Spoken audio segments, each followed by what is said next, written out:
Chers élèves, bonjour.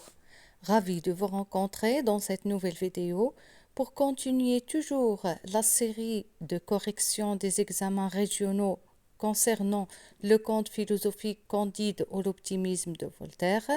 On arrive à l'exemple numéro 4. Si vous êtes prêts, on commence. Voici l'extrait du texte qui a été déposé dans cet examen régional.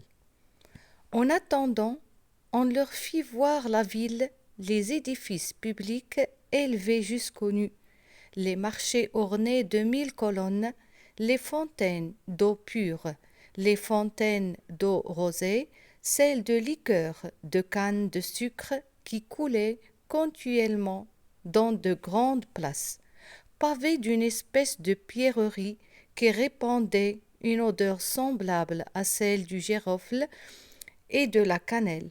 Candide demanda à voir la cour de justice, le Parlement. On lui dit qu'il n'y en avait point, et qu'on ne plaidait jamais. Il s'informa s'il y avait des prisons, et on lui dit que non. Ce qui le surprit davantage et qui lui fit le plus de plaisir, ce fut le palais des sciences, dans lequel il vit une galerie de 2000 pas, toute pleine d'instruments de mathématiques et de physique. Après avoir parcouru toute l'après-dînée, à peu près la 1000e partie de la ville, on les ramena chez le roi. Candide se mit à table entre Sa Majesté, son valet Cacambo et plusieurs dames. Jamais on ne fit meilleure chère, et jamais on n'eut plus d'esprit à souper qu'en eut Sa Majesté. Cacambo expliquait les bons mots du roi à Candide, et quoique traduits, ils paraissaient toujours des bons mots. De tout ce qui étonnait Candide, ce n'était pas ce qui l'étonna le moins. Ils passèrent un mois dans cet hospice. Candide ne cessait de dire à Cacambo: « Il est vrai, mon ami, encore une fois, que le château où je suis né ne vaut pas le pays où nous sommes. Mais enfin, mademoiselle Cunégonde n'y est pas, et vous avez sans doute quelques maîtresses en Europe. » Donc, voici l'extrait du texte qui a été déposé dans cet examen. Comme d'habitude, pour bien comprendre le texte et le situer dans l'œuvre, il faut repérer les mots qui peuvent nous aider à mieux comprendre la place du texte. Donc, nous avons Candide, Cacambo, le roi. On a un pays totalement merveilleux, un pays où il n'y a pas de parlement, pas de prison, un pays idéal. Donc le seul pays qui existe dans le roman ou bien dans l'œuvre où il y a ces caractéristiques, c'est l'Eldorado.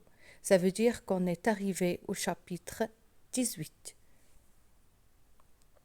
Candide et Cacambo sont arrivés dans ce pays idéal, ce pays merveilleux, ce pays magique dans lequel le roi et le peuple sont égaux. Il n'y a pas de différence entre eux. Et Candide a été reçu dans le palais, c'est pas un palais, mais un appartement, puisque le roi d'Eldorado vit dans un appartement et non pas dans un palais. Il est reçu par le roi et il va souper avec lui. En attendant le souper, Candide et Cacambo ont visité le pays d'Eldorado, qui était un pays merveilleux. Mais ce qui a attiré l'attention de Candide, c'est que dans ce pays, il n'y a pas de prison ni de parlement. Les gens ne plaidaient pas, il n'y avait pas de problème entre les gens. Et surtout, ce qui a attiré l'attention de Candide, c'est le palais des sciences, de mathématiques et de physique. Le peuple ou bien les habitants d'Eldorado sont intéressés par le développement scientifique, par la culture et par la science, et non pas par la matière qui est l'argent, puisque l'argent et l'or, elle est partout. À Eldorado, les gens ne sont pas matérialistes, au contraire, ils cherchent à cultiver leur esprit. Mais malgré la beauté de ce pays, Candide n'a pas oublié Mademoiselle Cunégonde. On passe maintenant aux questions qui ont été déposées dans cet examen. Étude de texte. Complétez le tableau ci-dessous. Le titre, le genre littéraire de l'œuvre, auteur et siècle. Le titre, Candide ou bien Candide ou l'optimisme. Le genre, conte philosophique. Auteur, Voltaire. Le siècle, 18e. Deuxième question. Pour situer le texte, répondez aux questions suivantes. Dans quel beau pays se trouvaient Candide et son ami Cacambo? Il se trouve au Pérou. L'Eldorado. Quel était le personnage important qui les avait accueillis? Ils sont accueillis par le roi d'Eldorado. Dans le texte, la description de la ville est-elle valorisante ou dévalorisante? Bien sûr, elle est valorisante. Justifiez votre réponse par deux indices du texte. Vous avez les édifices publics élevés, marchés ornés de 1000 colonnes, les fontaines d'eau pure. Comme j'ai dit tout à l'heure que c'est un pays magique, merveilleux, idéal. Bien sûr, la description sera valorisante, favorable. Citez deux lieux que Candide aurait voulu visiter. Candide, il a voulu voir le Parlement et la Cour de justice. Ces deux lieux qui n'existent pas en Eldorado. Quel lieu l'avait-il surpris le plus dans la ville? Candide était surpris par le Palais des Sciences. Comment Candide a-t-il trouvé son dîner avec le roi? C'était extraordinaire, très agréable. Vous avez la phrase « une odeur semblable à celle du girofle et de la cannelle ».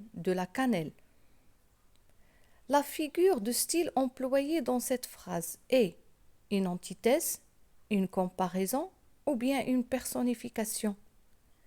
Ça ne peut pas être une antithèse parce qu'il n'y a pas d'opposition dans la phrase. Une personnification, c'est-à-dire attribuer à une chose qui ne bouge pas un caractère humain, ça n'existe pas. Vous avez semblable à, qui veut dire comme. Donc c'est une comparaison. Relevez dans le texte deux mots exprimant la surprise de Candide. Vous avez le verbe surpris et le verbe étonnant. À qui renvoie le pronom souligné dans la phrase ci-dessous? Vous avez, après avoir parcouru toute l'après-dînée, à peu près la 1000e partie de la ville, on les ramena chez le roi. Les, il remplace Candide et Cacambo, ou bien si vous dites Candide et son ami. Peut-on imaginer un pays où il n'y aurait ni cour de justice, ni parlement, ni prison? Justifiez votre réponse. Est-ce qu'on peut imaginer un pays où il n'y a pas de justice, ou bien cour de justice, ni parlement, ni prison? À mon point de vue, je ne peux pas imaginer un pays sans cour de justice, ni prison, ni parlement, parce qu'il y aura le désordre et la propagation des criminels. Donc ces trois lieux sont des lieux qui instaurent l'ordre dans le pays. S'il n'y a pas de prison, ni parlement, ni cour de justice, bien sûr le pays sera, ou bien le pays vivra dans le désordre, dans la propagation des criminels. Pourriez-vous vivre heureux loin des personnes qui vous sont chères? Est-ce que vous pouvez vivre loin des personnes que vous aimez, si vous voulez justifier votre point de vue? Personnellement, je ne peux pas vivre sans les personnes qui me sont chères, parce qu'elles donnent un sens à ma vie et je peux compter sur eux pour m'aider et me soutenir. Je rappelle toujours que la question 9 et 10 sont des questions de réaction, c'est-à-dire dans ces deux questions, on vous demande de donner votre point de vue personnel, soit que vous êtes pour ou contre, ce n'est pas important. Ce qui est important, c'est la justification que vous allez donner. On arrive alors à la fin de cette correction de cet examen régional. J'espère qu'il vous sera utile. On se rencontre dans une nouvelle vidéo et une nouvelle correction d'un nouveau examen régional. Je vous dis merci et à bientôt.